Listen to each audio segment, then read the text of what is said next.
Job chapitre 29, il est écrit: Job continua son discours sentencieux et dit: Oh, que ne suis-je comme au mois d'autrefois, comme au jour où Dieu me gardait, quand son flambeau luisait sur ma tête, quand je marchais à sa lumière dans les ténèbres, comme au jour de mon automne, quand l'amitié de Dieu veillait sur ma tente, quand le Tout-Puissant était encore avec moi et que mes jeunes gens m'entouraient, quand je lavais mes pieds dans le lait et que le rocher se fondait près de moi en torrent d'huile, quand je sortais pour me rendre à la porte de la ville et que je me faisais préparer un siège dans la place publique, les jeunes gens me voyant se retiraient, les vieillards se levaient et se tenaient debout. Des princes s'arrêtaient de parler et mettaient la main sur leur bouche.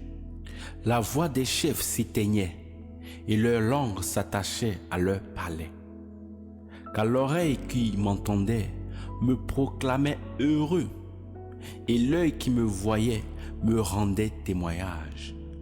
Car je délivrais l'affligé qui criait et l'orphelin qui n'avait personne pour le secourir. La bénédiction de celui qui s'en allait périr venait sur moi et je faisais chanter de joie le cœur de la veuve. Je me revêtais de la justice et elle se revêtait de moi. Mon iniquité était mon manteau et ma tiare. J'étais les yeux de l'aveugle et les pieds du boiteux. J'étais le père des pauvres et j'étudiais à fond la cause de l'inconnu. Je brisais les mâchoires de l'injuste et j'arrachais la proie d'entre ses dents. Et je disais: je mourrai avec mon nid et je multiplierai les jours comme le phénix. Ma racine sera exposée à l'eau et la rosée passera la nuit dans mes branches. Ma gloire se renouvellera en moi et mon arc se renforcera dans ma main. On m'écoutait, on attendait et on se taisait jusqu'à ce que j'eusse donné mon avis. Après que j'avais parlé, on ne répliquait pas et ma parole découlait goutte à goutte sur eux. Ils m'attendaient comme la pluie et ils ouvraient leur bouche comme pour une ondée tardive.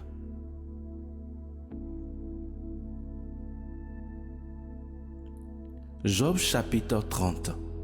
Il est écrit: mais maintenant des hommes plus jeunes que moi se moquent de moi, des hommes dont je n'aurais pas daigné mettre les paires avec les chiens de mon troupeau. Et qu'aurais-je pu faire de la force de leurs mains? En eux avait péri toute vigueur.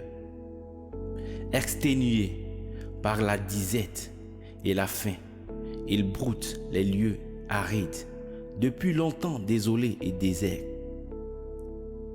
Ils cueillent l'herbe sauvage près des buissons et la racine des genêts est leur nourriture. On les chasse du milieu des hommes, on crie après eux comme après un larron. Ils habitent dans des torrents affreux, dans les trous de la terre et parmi les rochers.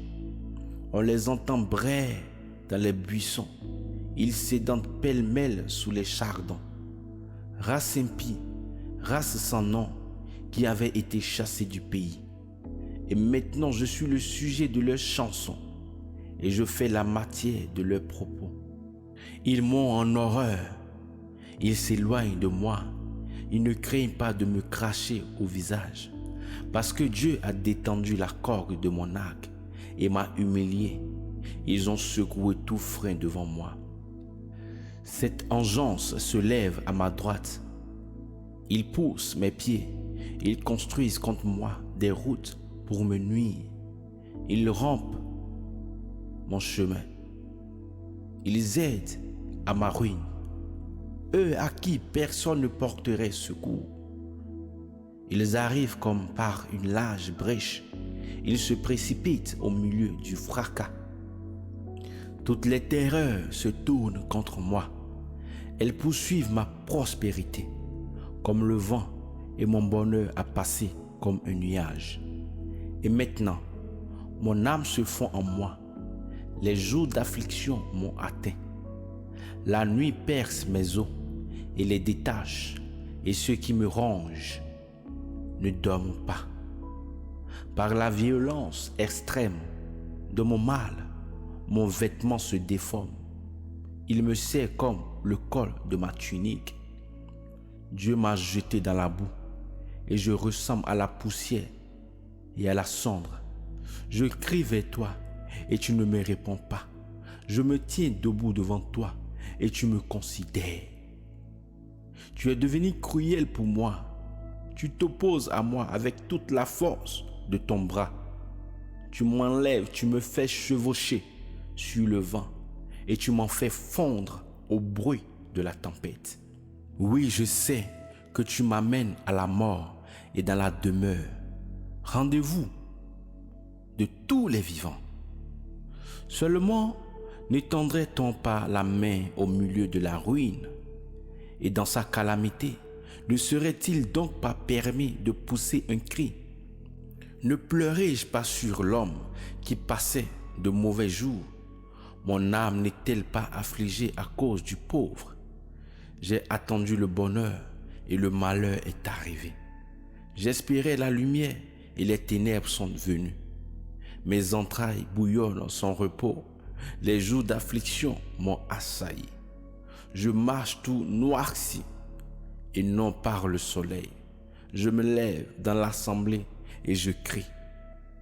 Je suis devenu le frère des chacals et le compagnon des autruches. Ma peau se noircit et tombe. Mes os sont brûlés par la fièvre. Ma harpe s'est changée en deuil et mon luth en voix de pleurs.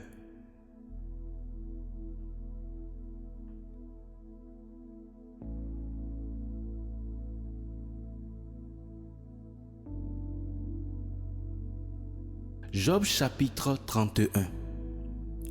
Il est écrit: J'avais fait un accord avec mes yeux, et comment aurais-je regardé une vierge?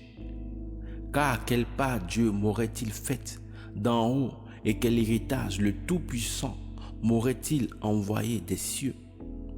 La calamité n'est-elle pas pour le pervers, et l'adversité pour ceux qui commettent l'iniquité? Ne voit-il pas toute ma conduite et ne compte-t-il pas tous mes pas?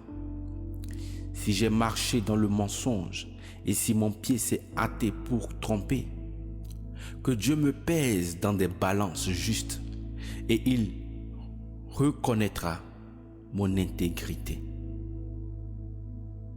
Si mes pas se sont détournés de la voie et si mon cœur a suivi mes yeux, et si quelque souillure s'est attachée à mes mains, que je sème et qu'un autre mange, et que mes rejetons soient déracinés.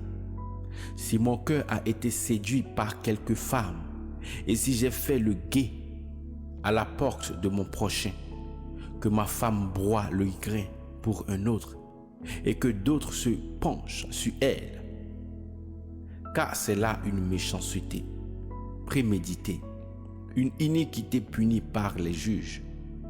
C'est un feu qui dévore jusqu'à pleine destruction, qui eût ruiné tous mes biens dans leurs racines. Si j'ai méprisé le droit de mon serviteur ou de ma servante quand ils ont eu des contestations avec moi, et que ferai-je quand Dieu se lèvera et quand il demandera compte? Que lui répondrai-je? Celui qui m'a fait dans le sein de ma mère, ne l'a-t-il pas fait aussi? Un même Créateur nous a-t-il pas formés dans le sein maternel? Si j'ai refusé aux pauvres leur demande, si j'ai laissé se consumer les yeux de la veuve, si j'ai mangé seul mon morceau, et si l'orphelin n'en a point mangé, certes, dès ma jeunesse, il a garanti près de moi comme près d'un père. et dès le sein de ma mère, j'ai été le guide de la veuve.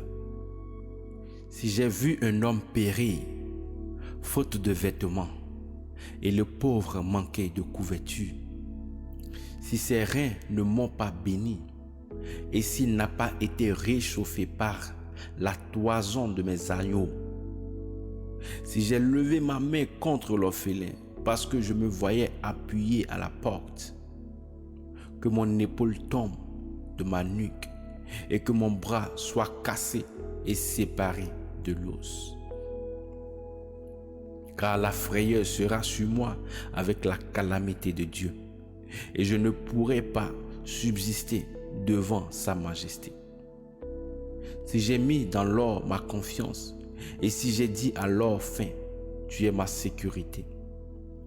Si je me suis réjoui de ce que ma fortune était grande, et de ce que ma main avait beaucoup acquis, si voyant le soleil briller et la lune s'avancer magnifique, mon cœur a été secrètement séduit, et si ma main a envoyé des baisers, ce qui est aussi une iniquité punie par le juge, car c'est un règnement du Dieu d'en haut.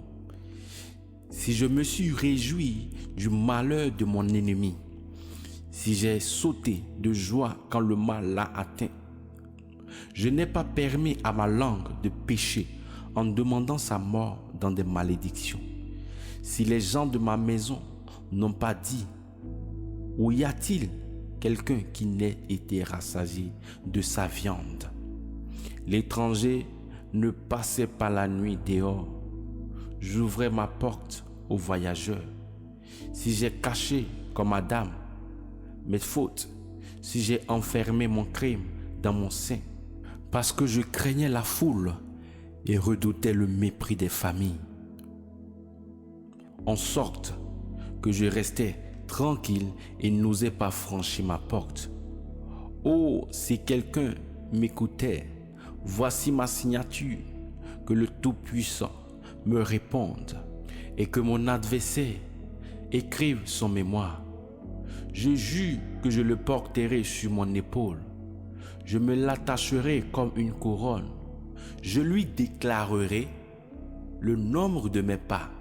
Je l'aborderai comme un prince. Si ma terre crie contre moi et si mes sillons pleurent avec elle, si je mange ses fruits sans l'avoir payé, si je fais rendre l'âme à ses maîtres, qu'elle produise de l'épine au lieu de froment et l'ivraie au lieu d'orge, c'est ici la fin des paroles de Job.